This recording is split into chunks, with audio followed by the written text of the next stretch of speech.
Hello, and a happy New World Order.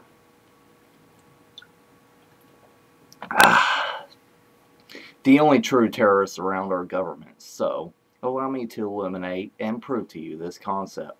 Government has killed 200 million people in the 20th century alone. Those who do not know history are doomed to repeat it. The Encyclopedia Britannica's definition of terrorism is as follows: the systematic use of violence to create a general climate of fear in a population, thereby to bring about a particular political objective.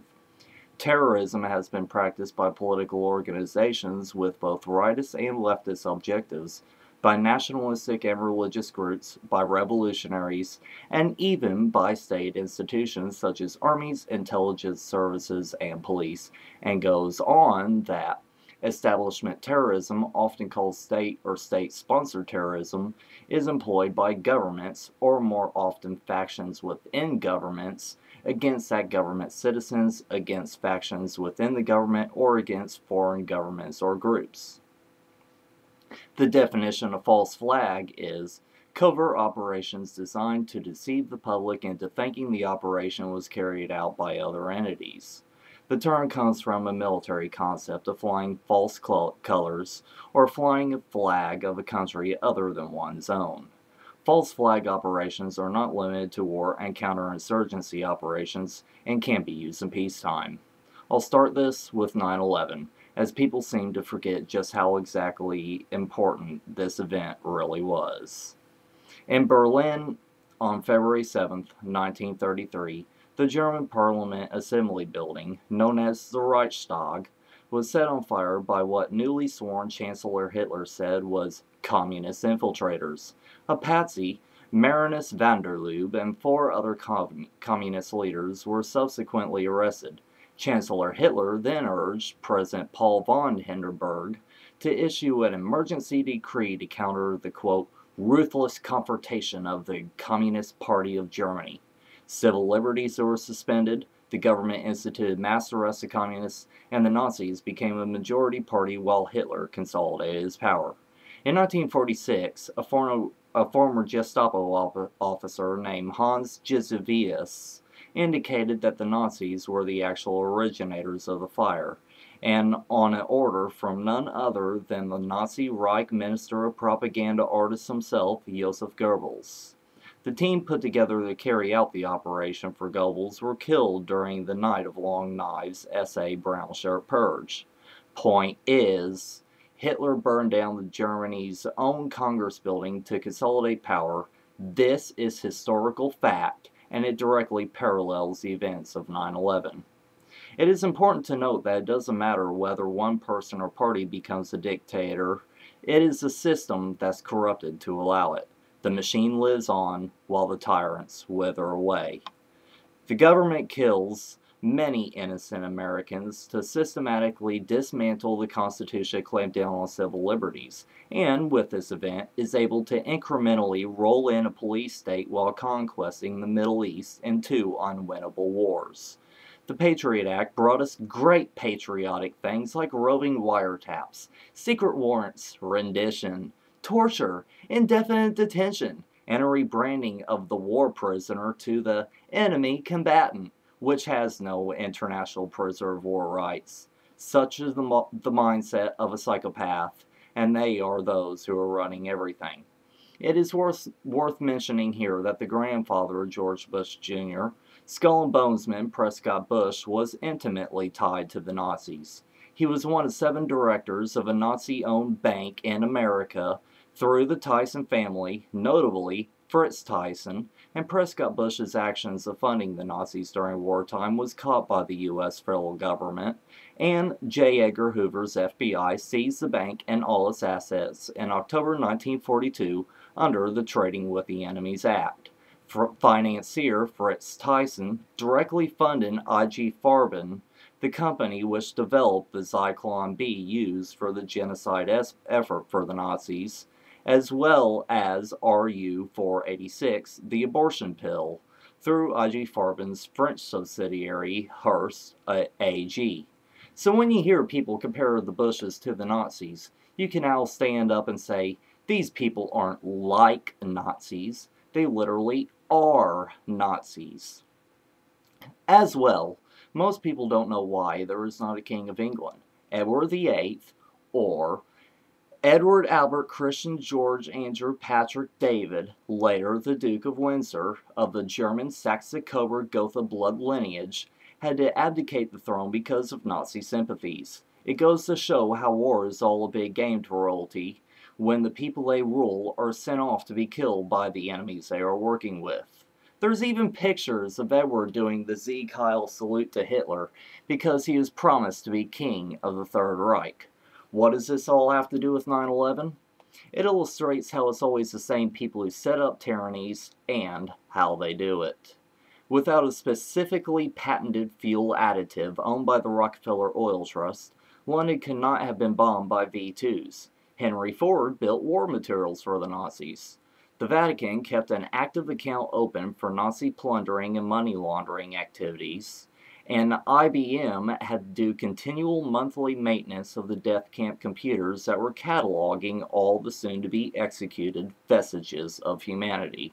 But yet, all these and more somehow evaded the Nuremberg proceedings. Makes you wonder who's really running things, eh? Computers were developed for eugenicists by eugenicists. What's the letters before HAL in 2001: A Space Odyssey? That's a very interesting symbological movie, by the way. So, some questions on 9/11. 60% of the 9/11 commissioners, as well as the majority of their understaffers, have publicly stated that the government would not tell the truth about 9/11 and that the Pentagon was, quote, engaged in a deliberate deception. Neither Bush nor Cheney would appear in Congress separate of each other and would not speak under oath. The only way they agreed to come was in a closed, non-public session of Congress. What do they have to hide? On August 6, 2003, in the Washington Post, senior counsel to 9/11 Commissioner John Farmer stated, "I was shocked how different the truth was from the way it was described. The NORAD air defense tapes told a radically different story from what had been told to us and the public for 2 years." Ex-Georgia Senator and Commissioner Max Cleland, who resigned, stated, "It is a national scandal. The investigation is now compromised.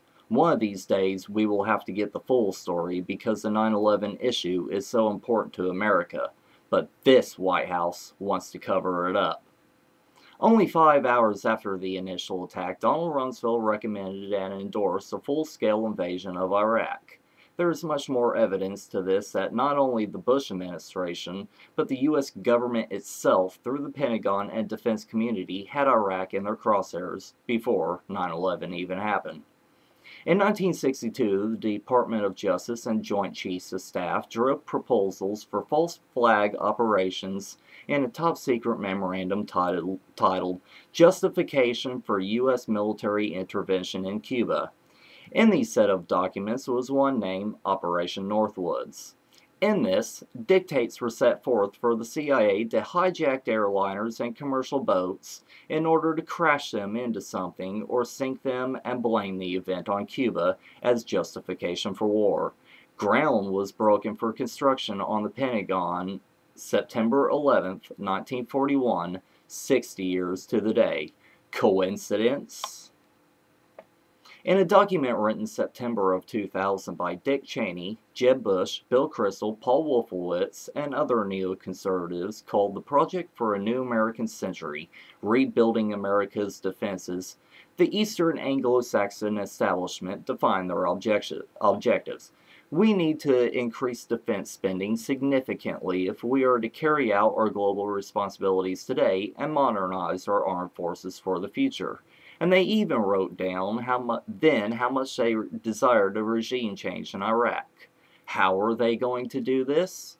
In Section 5 of the document titled Creating Tomorrow's Dominant Force, they go on to say, further, the process of transformation, even if it brings revolutionary change, is likely to be a long one, absent some catastrophic and catalyzing event like a new Pearl Harbor. On September 23, 1994, David Rockefeller remarks at a United Nations ambassadors' dinner that, quote, "This present window of opportunity, during which a truly peaceful and interdependent world order might be built, will not be open for long. We are on the verge of a global transformation. All we need is the right major crisis, and the nations will accept the New World Order." This is completely obscene. On the FBI's most wanted list, top 10, Osama bin Laden is not even charged with the 9/11 attacks. When contacted, the FBI representative stated that there's not enough evidence to link bin Laden to the crime scene, and even more asinine, that Obama has not even been formally charged for the acts by the Department of Justice. But yet, this was used to justify war. Sybil Edmonds was an FBI translator who was dismissed and gagged after she revealed that the government had foreknowledge of plans to attack the U.S. cities using planes as bombs as early as April 2001. This true patriotic woman broke the federal gag order and went public to reveal that Osama bin Laden, Al-Qaeda, and the Taliban were all working for and with the CIA up until the day of 9/11. In April 2004, the USA Today reported, in the 2 years before the September 11th attacks, the North American Aerospace Defense Command, NORAD, conducted exercises simulating what the White House says was unimaginable at the time. Hijacked airliners used as weapons to crash into targets that caused mass casualties. One of the targets was the World Trade Center. 3 F-16s assigned to Andrews Air Force Base, 10 miles from Washington, D.C., were conducting training exercises in North Carolina 207 miles away as the first plane hits its target. Even at their significantly lessened top speed of 1,500 miles per hour, they could have patrolled the skies of Washington well before 9 a.m., more than 37 minutes before what we're told was Flight 77 crashed into the Pentagon, but they did not return until 9:55 a.m. No armed fighters were on alert, nor scuttled for launch on the morning of 9/11.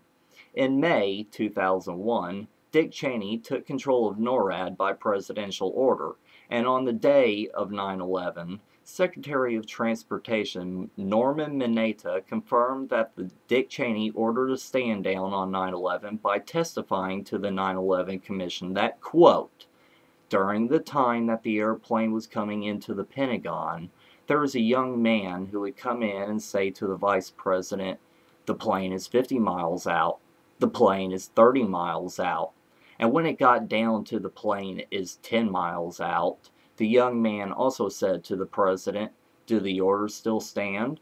And the Vice President turned and whipped his neck around and said, of course the orders still stand. Have you heard anything to the contrary? Cheney only gives the shoot-down order at 10:10 to 10:20 a.m., and this was not relayed to NORAD until 28 minutes after Flight 93, the last plane, had crashed. Hundreds of eyewitnesses, including first responders, fire captains, news reporters, and police, all described multiple explosions in both towers before and during the collapse. Google video. BBC reports collapse of Building 7 20 minutes early. They really did. See for yourself. It would seem someone got their script out of order. Building 7 is a whole story in itself, which I'll go into more in part 2 of this video. In May 2003, the Miami Herald reported how the Bush administration was refusing to release a 900-page congressional report on 9/11 because it wanted to avoid enshrining embarrassing details in the report, particularly regarding pre-9/11 warnings, as well as the fact that the hijackers were trained at U.S. flight schools, because the terrorists have always been employed by the CIA the whole time. Top Pentagon officials canceled their scheduled flights for September 11th on September 10th. San Francisco Mayor Willie Brown, following a security warning, canceled a flight into New York that was scheduled for the morning of 9/11. The unanswered questions will never cease. More in part 2. Have a happy New World Order.